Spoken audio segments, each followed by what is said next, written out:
مجیب الرحمان شامی صاحب، آپ سے آغاز کروں گی اور یہی بات آپ کے سامنے رکھوں گی کہ سب سے پہلے ہم مسلم لیگ نون کو دیکھ لیتے ہیں۔ ٹکٹوں کی تقسیم ہوئی اور ان کے اپنی جو ہیں وہ اس میں خاصے ناراض ہیں۔ دانیال عزیز ہوں، طلال چودھری ہوں یا جعفر اقبال صاحب ہوں، ووٹ نہیں ملا اور پارٹی کے اندر سے خاصے شکوے سامنے آ رہے ہیں۔ کیسے انالیسس کریں گے اس پروسیس کا؟ دیکھیں، ایک انار 100 بیمار۔ اب نشستیں تو بڑھ سکتی نہیں ہیں اور دباؤ زیادہ ہے۔ ایسی جماعتیں ہیں جن سے تحریک عدم اعتماد کے دوران جن سے معاملات ہوئے تھے، اب وہ بھی کمٹمنٹ پوری کرنی ہے کسی طریقے سے، پھر نئے جو لوگ ہیں ان کو بھی کچھ ایڈجسٹ کرنا ہے، اور کچھ پرانے ساتھی جو ہیں ان کو بھی ناراض کرنا ہے۔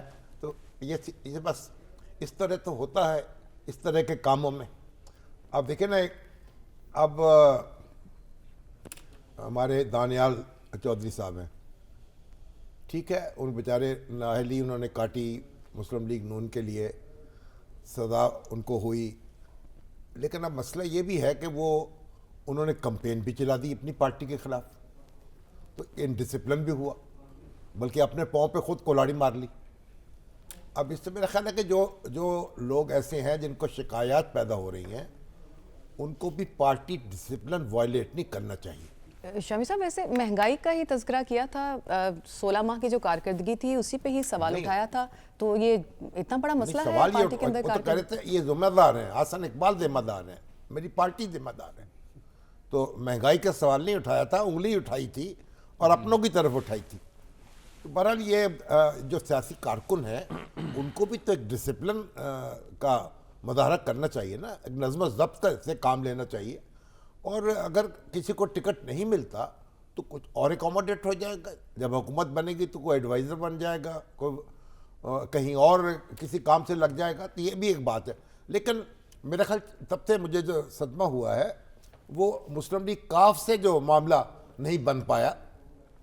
چودھری شجاعت حسین صاحب جو ہے نا، انہوں نے تو قربانی دے دی تھی نا اپنے چودھری پرویز الہی صاحب کی، بالکل مسلم لیگ نون کے لیے، بالکل، تو اب ان کو ناراض کرنا جو ہے وہ کوئی اچھی بات نہیں لگ رہی۔ ذرا اس پہ توجہ کرنی چاہیے نواز شریف صاحب کو۔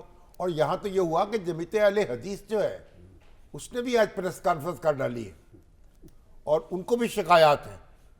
اب یہ ہے کچھ ذرا اپنے مطالبے بھی محدود کریں، صرف میرا خیال جو تحریک استحکام ہے اس سے کوئی معاملات تسلی بخش طور پر طے پائے ہیں، تو باقی تو شکایتیں ہیں، تو کچھ شکایتیں رفع کی جا سکتی ہیں، کچھ کو رفع نہیں کیا جا سکتا۔ شامی صاحب، ابھی ایک انٹرسٹنگ جو کہ صافی صاحب نے بھی یہ سوال اٹھایا کہ راولپنڈی میں اگر ہم دیکھیں تو غلام سرور خان صاحب کو وہ بالکل ان کو نون لیگ نے ٹکٹ جاری کیا ہے، اور پھر خواجہ آصف صاحب اس کے اوپر سٹیٹمنٹ دیتے ہیں کہ شرمندگی کی بات ہے نون لیگ کے لیے، اور آپ پہلے جیسے بات کر رہے تھے کہ پارٹی ہیڈ کا اس میں رول ہوتا ہے ڈیسائیڈ کرنے کا، تو اس میں کیا آپ کو تھوڑی کنفرنٹیشن نظر آ رہی ہے کہ اپنے شاید رہنماؤں کو بھی آن بورڈ نہیں لیا گیا؟ خواجہ آصف صاحب نے ایسی سٹیٹمنٹ کیوں دی؟ اب سب کو تو آن بورڈ نہیں لیا جا سکتا نا، اختلاف رائے یہاں تو گنجائش ہے، لیکن سوال یہ ہے کہ مجھے بھی بڑا صدمہ ہوا ہے اس فیصلے کا، لیکن اگر پارٹی کی اپنی کمٹمنٹ ہے اس کو بھی تو آنر کرنا پڑے گا نا۔ دیکھیں، ہم لوگ جو دفتروں میں بیٹھ کر اور اسٹوڈیوز میں بیٹھ کر تجزیہ کرتے ہیں نا، ایسے زمینی حقائق ایسے نہیں ہوتے، یعنی جو سیاسی لیڈرشپ ہوتی ہے وہ کہ آنکھیں بند کر کے ٹکٹ جاری نہیں کرتی، اس کو بھی دیکھنا پڑتا ہے کہ کون جیتنے کی صلاحیت رکھتا ہے، اور پھر یہ بھی نہیں دیکھا جاتا کہ پیسہ کس کے پاس ہے۔ یہ صرف معاملہ یہ نہیں ہوتا، پیسہ اکٹھا کرنے کی صلاحیت بھی ہوتی ہے لوگوں کے پاس۔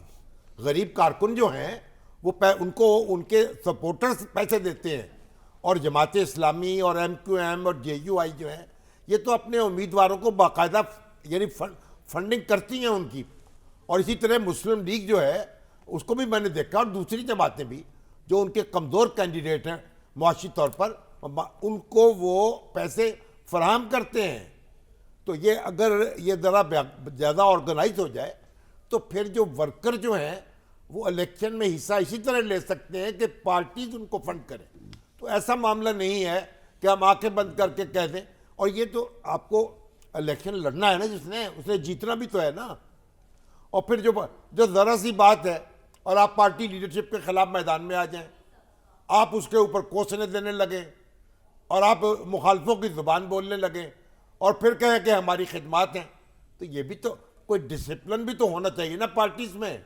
تو اس لیے میری گزارش یہ ہے کہ جو کچھ بھی ہو رہا ہے بہت سے ایسے فیصلے ہیں جن پہ لیڈرشپ بھی اپنے دل پہ پتھر رکھتی ہے. تو یہ ہمیں یہ پولیٹیکل پروسیس ہے. یا تو یہ ہو کہ بھئی آپ کے جو کانسٹیٹوئنسی کے رکن ہیں یا کارکن ہیں کسی پارٹی کے وہ چنیں اپنا امیدوار. اس سے یہ ہوگا کہ آپ کے نوجوان بھی آگے آ سکیں گے نئے لوگ. یہاں یہ ہوتا ہے کہ 5 دفعہ 6 دفعہ منتخب ہونے والے وہ بھی تیار نہیں ہوتے کہ ہم وڈرا کر جائیں. تو اگر آپ اس کو باقاعدہ کو پارٹیز جو ہیں کانسٹیٹوئنسیز کو کہیں کہ وہ فیصلہ کریں اور وہاں ورکرز آرگنائز ہو جائیں تو یہ لیڈرشپ کے اوپر سے بھی بوجھ ہٹ جائے گا اور نئی لیڈرشپ بھی آ سکے گی جو مقامی طور پر کام زیادہ کرے گا وہ آگے آ جائے گا. اور ابھی آپ نے کہا تھا کہ نوجوانوں کے پاس پیسہ نہیں ہوتا. او بھائی وہ نوجوان بھی تو کسی نہ کسی کی اولاد ہوتے ہیں نا. تو جنہوں نے پیسے اکٹھے کیے ہوتے ہیں ان کے نوجوانوں کے پاس بھی پیسے ہوتے ہیں. میری مراد یہی تھی کہ جو ہمارے ایسے نوجوان جن کو ہم کہتے ہیں کہ ہمارا اثاثہ ہے کارکن بیسیکلی بہت سے کارکن وہ جن نوجوانوں کی آپ بات کر رہے ہیں ان کے تو بیک گراؤنڈ کانسٹیٹوئنسی کے لوگ دیتے ہیں جو سرگرم لوگ ہیں نا جو کارکن ہیں ان کو میں نے تو خود دیکھا ہے کہ پیسے اکٹھے ہوتے ہیں ان کے لیے لوگ ان کو کنٹریبیوٹ کرتے ہیں. پبلک فنڈنگ کی بات کر رہے ہیں. اچھا یہاں پہ اتنا زیادہ کلچر ویسے پبلک فنڈنگ کا اس طرح سے ہے نہیں ہے کہ جیب میں کچھ نہ ہو. ہر کانسٹیٹوئنسی میں ہوتا ہے جی جی اور پیسے اکٹھے ہوتے ہیں. ٹھیک ہو گیا صحیح. چلیں پبلک فنڈنگ سے ہی میں پھر نے تو نوجوان محترمہ فاطمہ جناح کے جب تو اسٹوڈنٹ لیڈر تھا تو محترمہ فاطمہ جناح کے الیکشن میں حصہ لیا تھا. ہم نے تو باقاعدہ ٹکٹیں چھپوائی تھی چندہ اکٹھا کرتے تھے. سارے خرچے ہمارے اسی سے چلتے تھے اور ساری اپوزیشن کے خرچے اسی سے چلتے تھے. خود قائد اعظم نے بھی اسی طریقے سے چندہ اکٹھا کیا. وہ ایک سرٹیفکیٹ ہوتے قائد اعظم میموریل فنڈ تھا کیا تھا وہ اس کا نام. تو وہ لوگ جو قائد اعظم فنڈ. تو اب بات یہ اسی طرح پولیٹیکل پارٹیز کو باقاعدہ چندہ اکٹھا کرنا چاہیے فنڈ اکٹھا کرنا چاہیے اور اپنے غریب کارکن جو ہیں کمزور کارکن ان کو دینا چاہیے تاکہ وہ الیکشن لڑ سکے. صحیح. لیکن پارٹیز ایسا کرتی نہیں ہے نا. میرا خیال ہے شاید اس کا ایک الٹ پروسیس یہاں پہ ہوتا ہے. آپ تک خبر نہیں پہنچتی. جماعت اسلامی جو ہے اور ایم کیو ایم اور جے یو آئی یہ فنڈ فراہم کرتی ہیں اپنے ارکان کو. ٹھیک ہو گیا. شامی صاحب آپ یہ بتائیے مجھے کہ اس سارے پروسیس میں اب چونکہ نشانوں کا ایلوکیشن ہونا تھی وہ دن بھی قریب آ چکا. اس وقت تو ڈیبیٹ کچھ اور ہونی چاہیے تھی لیکن ابھی تک بلے کا نشان اٹکا ہوا ہے. الیکشن کمیشن کا رول آپ اس میں کیسے دیکھتے ہیں؟ نہیں اب الیکشن کمیشن نے تو جو فیصلہ کرنا تھا وہ کر دیا. جو اپیل کرنی تھی وہ کر دی.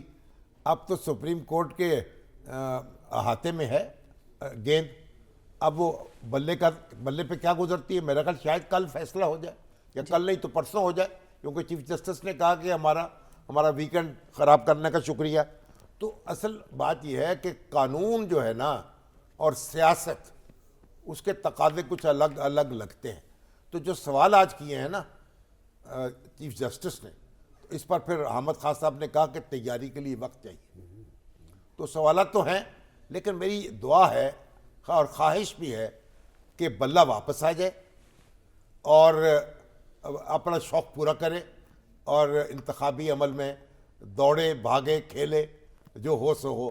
اور مگر ایک اور خبر آئی ہے کہ پی ٹی آئی نے اپنے جو کینڈیڈیٹس ہیں ان کو 2 ٹکٹ جاری کیے ہیں. گویا ایک پلان بی بھی ان کا تیار ہے. کسی اور پارٹی سے بھی بات ہو چکی ہے کہ اس کی ٹکٹ پر بھی الیکشن جو ہے لڑا جا سکتا ہے. یہ خبر آئی ہے. اب دیکھیں بہرحال جو بھی ہے دل تو نہیں چاہتا بلے کے بغیر کیسے ہم جو نہ ہوں گے تو کیا رنگ محفل کسے دیکھ کر آپ شرمائیے گا. تو یہ بلہ جو ہے بیچارہ اس کو کچھ دیکھ لیں آپ ترس آ جائے اس کے اوپر ہمارے چیف جسٹس صاحب کو. مجھے تو بہرحال آ رہا اور وہ تو شیخ رشید صاحب کے مقابلے میں بھی سنا ہے کہ کینڈیڈیٹ کھڑا کر دیا ہے پی ٹی آئی نے. تو بلے کو آپ تھوڑا سا ہمدردی کی نظر سے دیکھیں.